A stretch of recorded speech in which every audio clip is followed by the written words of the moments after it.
Eguzkia oso garesti saldu da uda honetan, baina horrek ez ditu udako igerilekuen erabiltzaileak atzera bota. Naiz eta eguraldia ez da hain ona izan, azkenean jendea etorri da, eta azkenean gu pozik gaude. Eguraldi honaz badago ez, bestela hotzitzeko beto ezean geratzea, ezta? Udan eguraldea lagundu gunean edo, animatzen gara eta etortzen gara bai.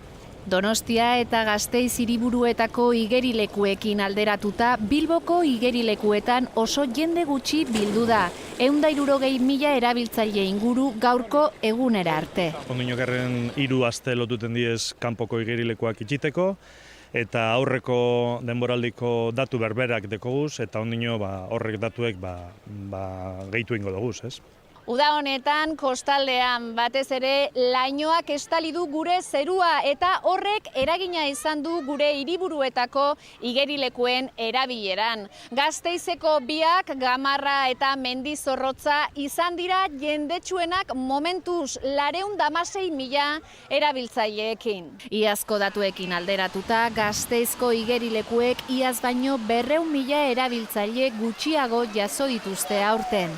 Donostia bigarren postuan dago 250.000 erabiltzaileekin uda honetan.